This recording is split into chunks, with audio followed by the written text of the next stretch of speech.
This is this is the best we're gonna get. But hello. I'm like oddly excited for this Zoom. I know I say that every week, but I'm especially excited because I'm so freaking bored in this place that I'm really happy to see you guys and be able to have this chat. Um I know I feel like I've been saying this for weeks now, being really out of breath, but bear with me. I'm a little bit extra out of breath these days. So if it sounds like I'm running a marathon, it's because I am. All right.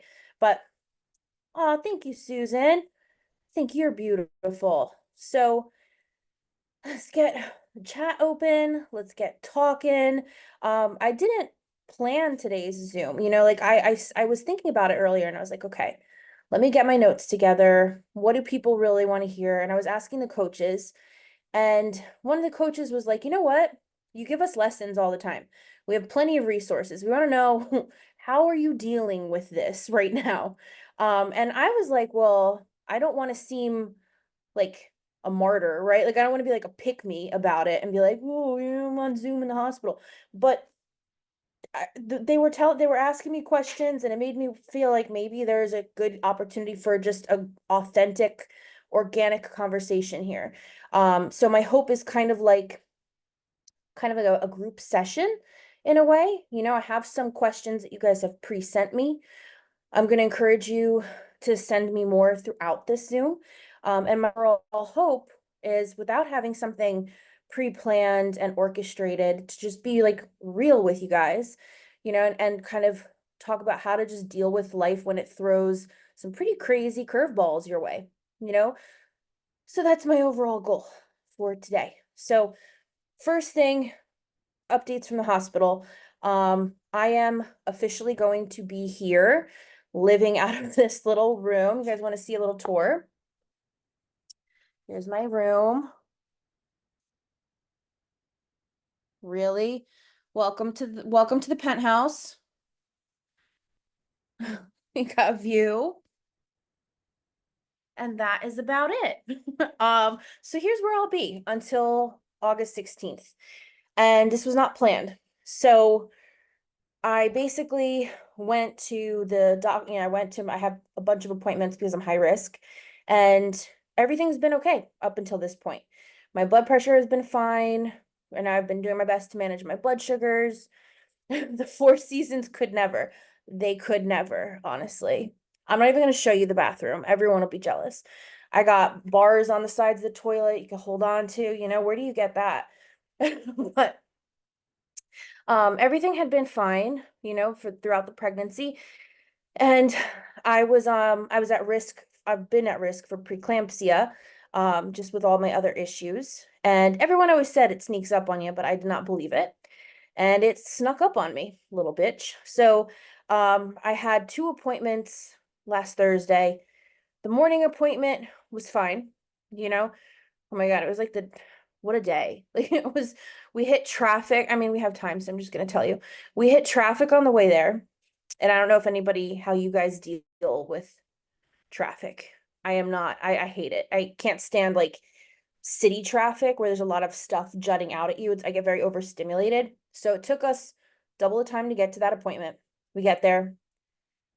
There is an hour-long wait in this lobby where I swear to God, every single person, I mean, I walk around with this hair, like I'm used to people looking at me, but this waiting room was like full of people staring at me, which was really unique and weird.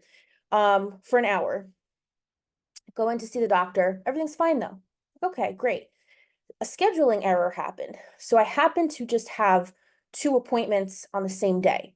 One in the morning with my high risk doctor, and then one in the afternoon with my regular OB.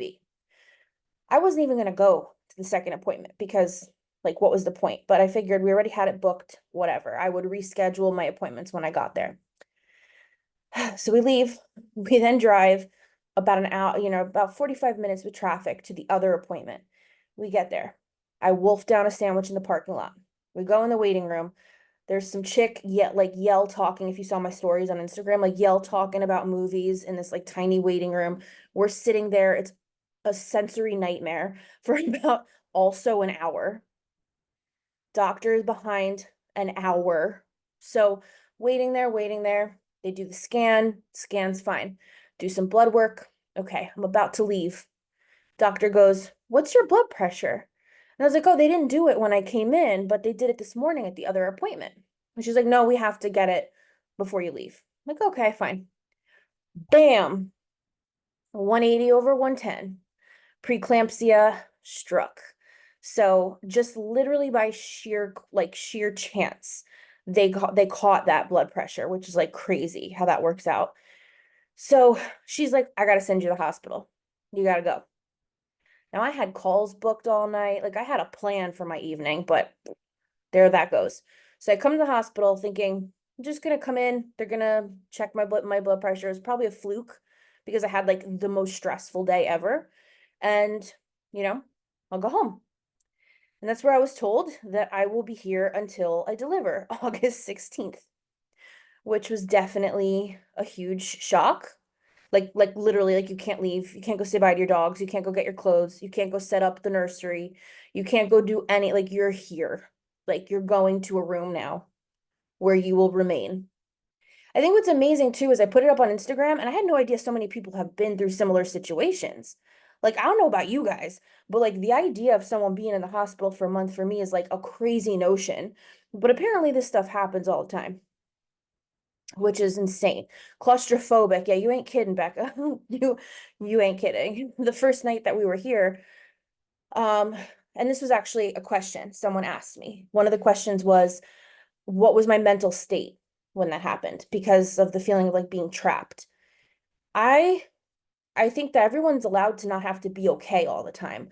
Like I wasn't just like, okay, here we go. Let's do it. Like the first night I was really messed up.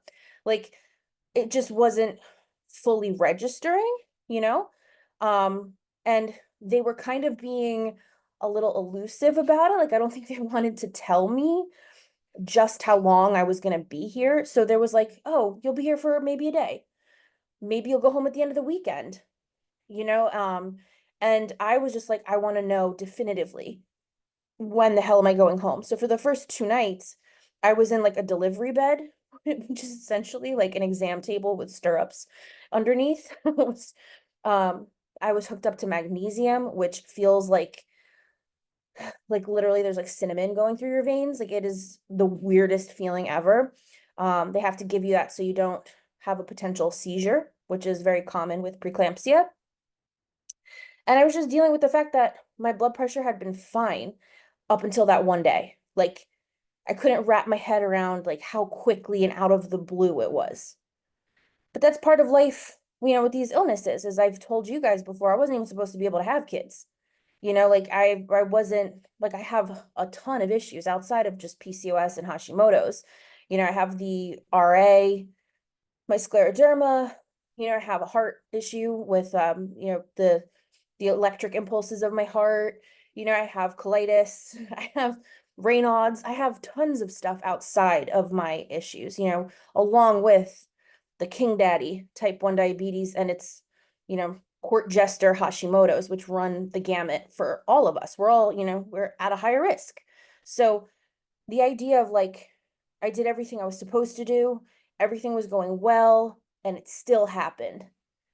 I don't know. I feel like that was really hard to deal with, and then being like, that's it. Here we are. This is what we can do. Long story short, though, which I'm probably going to say multiple times throughout the Zoom, is that I started feeling better when I literally looked at one of my doctors. I'm like, just tell me how long I'm going to be here. Like, just be honest. And she was like, you're here till you deliver. And I'm like, when is that? Because I'm 29 weeks. So when is that happening? So we're going to try to keep it here, until you're at 34 weeks, which is August 16th. And then I was able to process, like, did I love it? No. At any point I can go into labor. That's not set in stone, you know? Um, yeah, no, bless that, Lisa said, bless that doctor for giving you the truth. I hate when they beat around the bush. Me friggin' too. Like, I can handle making a plan. Like, I can handle bad news. And I don't know if you guys have ever felt that way where you're like, just give it to me straight. Like I can deal with something that I have to process and deal with. But when it's like everything's in limbo and you don't know what direction things are going to go in, how do you process that? And that definitely helped a lot. Just being like, okay, here we are. We just got to make plans. So, I'm trying to think my next line of thought with that. I lost my train of thought. But yeah, I mean, relinquishing control. I think whether you're in a crazy situation like this, whether you are at a job in this crazy economy and you don't know the future of that job, whether you're dealing with family members that are dealing with health issues, I think that it's we never have control. It's a false narrative that we ever have control of anything. The only thing we do have control over is our perspective, how we take care of ourselves, the things we do that are right in front of us, what we spend our time pondering. Those are things that we have control over. Like I started out by saying like it's okay to not be okay. I took those few days to not be okay. And then I started trying to find things to laugh at. And I started posting about my meals, and stuff like that because at the end of the day, those are things we have control over. I can laugh about something because I'm still allowed to freaking do that whether or not I'm in a hospital bed waiting to deliver, or not. Um in this day and age, I feel like we gotta kind of figure out where we can get our perspective and our control in. Otherwise, we're just sitting around like waiting for life to be pleasant before we're not sappy about it anymore, And I don't like that. I don't want to wait around. So Susan said, but as you tell me, if this were reversed, it's 1 month in there, but it could have been 2 or 3. Positive side to a shitty situation. Absolutely. It could have been something way worse. And it doesn't negate the shittiness of the current situation at all. It just means that that perspective of how could it have gone rather than the way it's gone now, at least it's another scenario, like it's a different reality. And 24/7 monitoring for Michelle and baby. It has been great to be like, hey, I haven't felt the baby move around a lot. Can we just hook them up? Can we see where he's at? And then I can hear him at any moment. Like that has been a huge OCD help for damn sure. Um, are you doing tapping and embracing and meditation, or what have been your go-tos? So for sure, I have been doing tapping and embracing. So embracing, just as a quick, well, let's do it together. Okay. So, oh man, I can't shake it out that well with this hand. But basically, what I do is I go like this, just shake it all out, push down, right? I hope someone's doing this with me so I don't look like, but doing chicken dance on here. But you shake it out. All right. Then straighten out your back, round up, roll around your head. Oh, I don't know if you guys can hear that crack, but it was wonderful. Okay. Roll your shoulders around. Loosen up your chest muscles. Doing this. Okay. Good. Then we're going to do some face stretches. This is the fun part, right? We're going to stretch our eyebrows up as high as they'll go. Stretch them up, stretch them up, stretch your face, and release. And then we're going to stretch our mouth. We're going to smile as wide as we can, right? So stretch, stretch, stretch, stretch, and crazy, and release. And that releases some of the tension in the face muscles. So for sure have been trying to loosen up and limber, especially being in this freaking bed and being in this room, this tiny ass room. Tapping has been really great. I've been feeling the weight here a lot as well as in my legs. And I mean, my legs are just so friggin' swollen. It's out of control. Like, we're talking tree trunks. Okay. So, but you go to, for those of you who are new to this, we're just going to do it here. You want to pinpoint where you feel the stress and the weight, whether it's a pulling, whether it's feeling like there's an oppressive weight on you, whatever the case may be. You feel tightness, restriction, anywhere that might be. It might be on your shoulders, it might be on your face, it might be, but for me, legs and chest is where it's at. And you can't see my legs. So we're gonna go with chest. All right. I want you guys to pick a rhythm. Pick a rhythm that works for you, right? And you're just gonna start tapping where you feel it. And breathe. I know this seems really weird, but it works. I love it. Thank you, Becca, for reminding me. And then we're going to say a phrase, okay? Even though I feel, and then insert, who remembers this from Stop, Drop, and Roll, right? Even though I feel blank, pick your emotion, right? Even though I feel out of control, I can still breathe. And then you're going to breathe.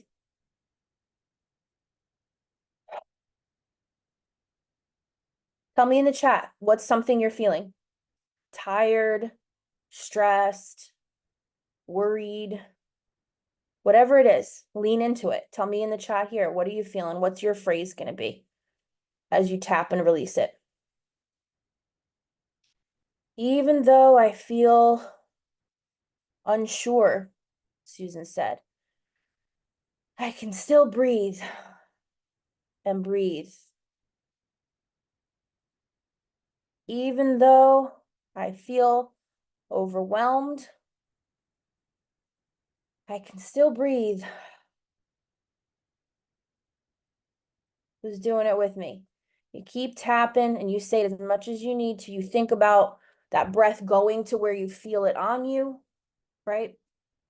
You could feel it localized where you're tapping. And as you breathe, I want you to envision just like releasing that shit. Even though I feel tired, I can still breathe. Right now, when you feel like you've really pinpointed and broken it up, I want to stop tapping and I want you to just calmly rub it.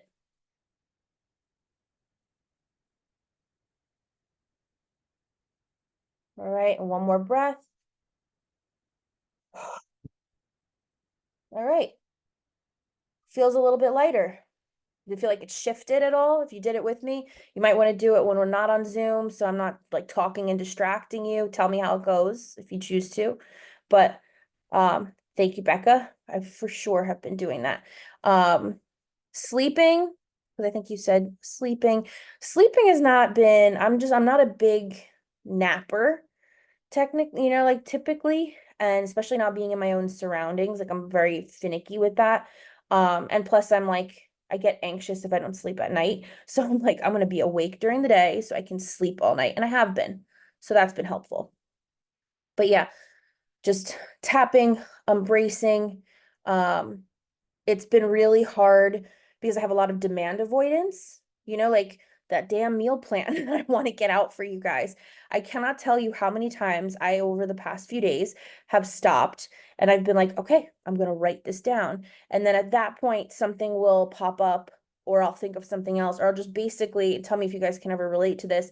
I'll do something else that I really have to do. I'll talk to a client, I'll get back to someone, I'll send an email out, but I won't do the one thing that I know would probably be quick if I did it. So that's something I'm working on.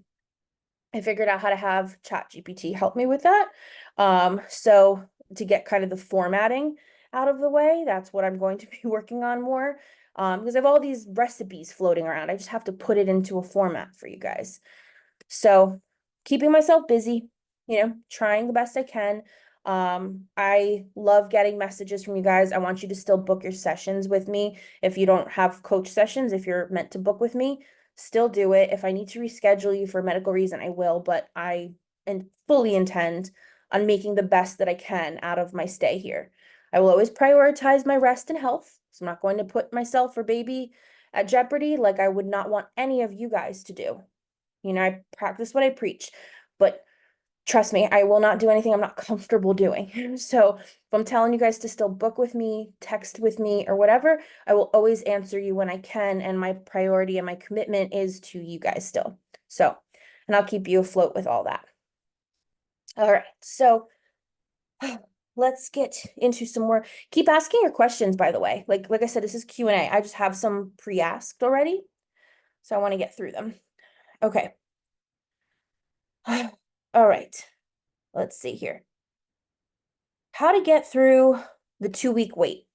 So we have some people who are currently in their 2-week wait, which means it's the 2-week window between ovulation and seeing if you are pregnant.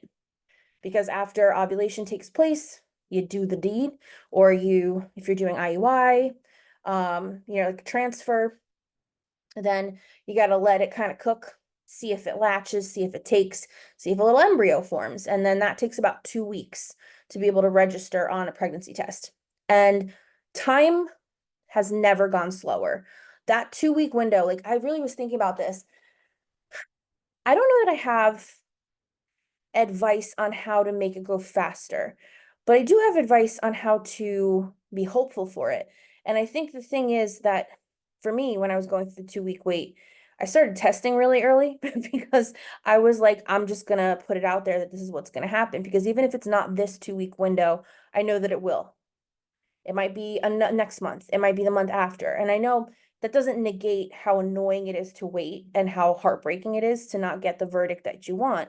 But I don't like, kind of like with this situation, I don't like the just take it as it comes kind of thing. I still like to feel proactive, even if I'm nervous about something not panning out the way I want it to necessarily, because I've relinquished the idea of time. We can do anything that we want to do if we relinquish the idea of time. And that, again, I'm not saying that should feel good. Like that comes with understandable emotion for us to process. But there is absolutely nothing out of our grasp if we stop putting time limits on ourselves as like proof that if it doesn't happen by this time, that it's not going to happen. We're just deciding that.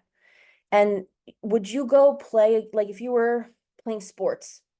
I'm not a sports person, as you know, but I like this analogy.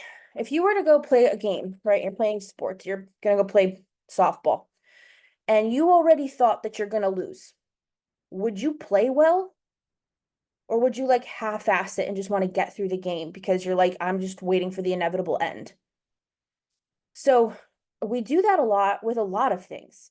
We do that with weight. We do that with health. We do that with fertility. We do that with career moves.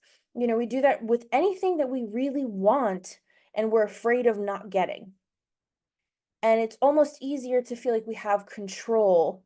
And it's like sabotage in a way. It's like I have more control thinking it won't happen and being negative about it than saying to myself, like, I'm just going to keep doing this until it happens.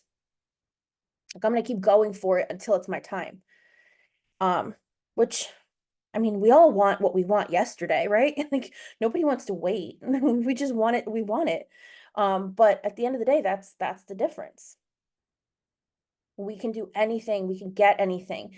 It is just a matter of time. And, whether you believe in some divine power helping you do that, whether you believe in the universe, whether you believe in just grit and hard work, whatever the case may be, whatever your mechanism is, believing something is going to happen is going to get you there, even if it's not on your clock. So I hope that long-winded answer is at least a little inspirational and helpful, but that's really how I look at everything. We have everything at our disposal. It's just once we stop giving a shit about time. Let's see what else we got. Okay, and this one's a deeper one. How did you know that you were ready to have kids? I'm really trying to figure out how I feel about it and the reasons why I feel the way I do. So I think that this is really personal, and dependent on each of us. And I mean, some of you guys watching, you have kids already, that ship has sailed, but I hope that you can pinpoint some inspiration from this as well. And it all comes back to how we feel about ourselves. Like for me, for a while, I was really down on myself where I was like, I didn't think that I would be a good parent. I didn't think I was selfless enough. I didn't think that I had my own shit together enough. I didn't want to be a burden on someone else. And these were all thoughts that were all stemming from my own insecurity. It had absolutely nothing to do with what I'm capable of with a child. But I think that even if you do have kids, a lot of times, especially some of my clients, I know I've talked to you, my clients lose themselves when they have kids a lot of times. And I think the important thing is there's enough to go around. And that's what I realized. Just because something is difficult, and I'm saying this as someone who doesn't even have kids, so I feel like kind of like a jackass for even being so sure of myself in this answer. Because who knows? I might have this kid and be like, this is crazy, right? But I think that as long as you have a deep sense of self, you like yourself, you value yourself, you have your own back, you can't not pass that forward to your kids. Like I talk to people all the time where, especially when they're new and they're coming to me and they're talking about themselves like shit. And I tell them, I'm like, what would you want you to be telling your kid? And they're like, oh, wow. Well, I don't know if I'm thinking about it that way. And it's the truth. Talk to yourself the way you would want to talk to your kid. You treat yourself the way you would ideally want to treat a child. And if you want to take care of yourself, or if you want to take care of a kid, you automatically deserve to take good care of yourself. That's not selfish. That's a foundation. That's where everything grows from, you know? And I have clients who have been through a lot of abuse, and it's not always the easiest thing to just think of, oh, well, I'll just be a good parent because I love them. There's so much that goes into that, especially if you have a hard time, it's going to be cheesy, but if you have a hard time loving yourself and you put all of your effort into loving your kid instead, it's kind of empty in a way, isn't it? Because shouldn't you by default love yourself as well? So I think that, how did I know I was ready to have a kid is I really wanted to be an example of somebody who really deeply loves themselves. I wanted them to be inspired to do the same for them. And to, if they decide that they want kids in the future, I want them to be able to inspire their children. And it all starts from a strong foundation. There's a lot of generational trauma that I think is really important to break through.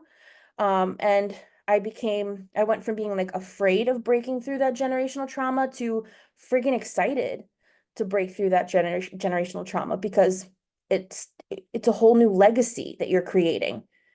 No matter what abuse you've been through or whatever, figuring out you're neurodivergent or starting a career that you never thought you would start, whatever the case may be, like you're starting a legacy, as cheesy as that might sound.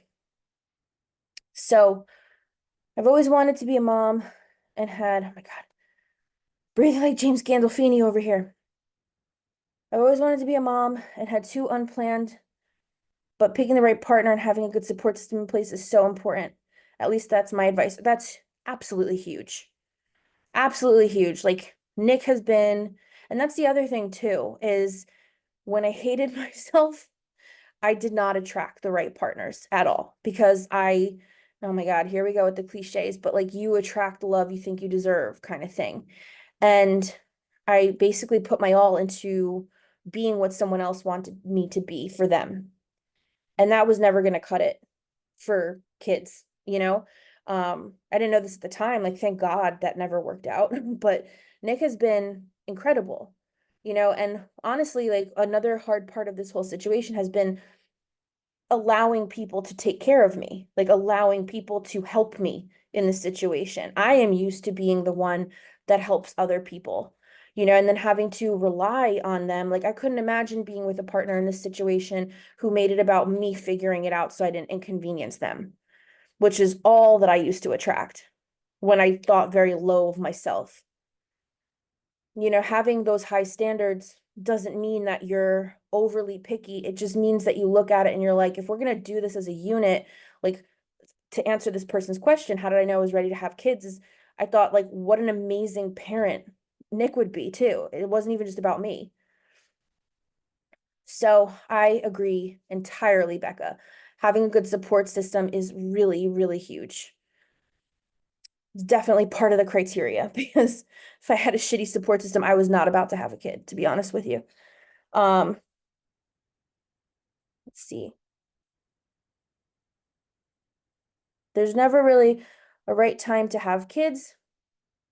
Or really, I think being financially and mentally ready is key, healing your traumas and being emotionally mature.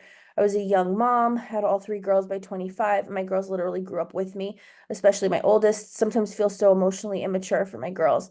I think that's another really good point too. Like I said before, a lot of my clients, they have a history of abuse, or a history of generational trauma, and I think that once you realize like you want to be that strong foundation for your kids, I think that that's really a point where it's kind of terrifying, at least, I felt that way because it makes you realize like, okay, we got to grow up now, no matter how old you are. Um, it's not just about you anymore, you know? Um, and I think that if you're able to look at it and say, to your point, Juana, if you feel like you feel emotionally immature for your girls, even just acknowledging that distinction and not just dismissing it and being like, they're my kids, they are just to listen to me and blah, blah, blah. Like, even just acknowledging your feelings makes you a more emotionally mature parent because I don't know that any of us got that. I'm just going to go out on a limb here and say that a lot of us were just kind of, it's like you just deal with stuff and just keep it moving. And we're now in a place where it's like, no, we're processing things. We're thinking about things proactively. We're trying to break generational trauma. We're trying to understand ourselves. And that automatically, whether you're having kids, whether you're not, that puts you at a place where of emotional maturity. Otherwise, you wouldn't give a shit, you know? So, um, let's see. What else? What other questions do you guys have? Let me see what someone else asked. How are you eating while you're there? Oh man. If you're not watching my stories, I'm doing the best I can. Nick got me what I call crack, hold on, which is salt. I know I'm preeclampsia. I'm not like dumping it on, I mean, but like, come on. I pull a pinch on something. I'm gonna freaking die over here. They give me green beans with nothing but water on it. Um, and he's definitely been smuggling me in some food. And I'm just going with the flow of it. That's literally all I can do. Laugh, put up a post about it, ask dietary to give me the grilled cheese because I figured out that that's the best thing that they make here. It's true. Um, and I'm just rolling with it. Someone else asked me, how aren't you mad? What good is being mad? Like that's my whole thing. Like I was saying earlier, we only have control over what we have control over. And I can sit here and I can be pissy and be like, why is this happening? And I'm not saying not to validate your feelings because I'm not always happy about what's happening. I'm like never happy about, I want to go home badly. But what am I going to do? Make my time worse? It's all we can do. So for you guys, I hope this was at all inspirational, or I hope that, I gave you something to think about, some clarity. I really enjoyed embracing with you guys. I hope you utilize that. I hope you do your tapping. And I really hope, as usual, that this is something that kind of fosters more one-on-one conversations with us. Like I said, my commitment to you guys has not changed. I'm not going to put myself in a stressful state to be able to answer you, but I am here and I am excited to be able to still converse with you guys and work with you guys, and I'm literally just laid up in a bed. So I will be answering you when I'm able to answer you without you're not bothering me, you know? Um, I hope this helped at all, If you have any other questions, want to know anything, as usual, I am an open book. Um, Aw, Alexis, you're so cute. How can we best support you? Treat me like you normally would. That would be the best way to support me so I don't go crazy in this little 10 by 10 room. That is how you can support me. Um, I'm definitely not used to, like I've seen this before, I'm not used to being the one that other people take care of, but we are being taken care of very well here. and normalcy is the best thing that anyone could do for me while I'm here. So take care of you and baby. We're excited to meet him. Me too. I want to like have something to cuddle out of this, you know? That's all I got is bloat and swelling. So at least I want something cute to cuddle. And I will be showing him off, so don't worry. So yeah, I hope this is helpful. I will have a different lesson planned for you guys next week. Oh wait, we got one more. So hard for me when my knee was out, was letting others take care of me. It's super humbling experience, and I hope it will be that way for you. It is. Nick had to help me bathe today, so that was that was something. Have not been bathed since I was a baby, so that was very humbling having someone wash my ass. So, but enjoy that visual. So if you guys need anything else, if you think of anything else, I hope this was helpful and enjoy the rest of your evening. I will talk to you guys soon. See you next week. Bye.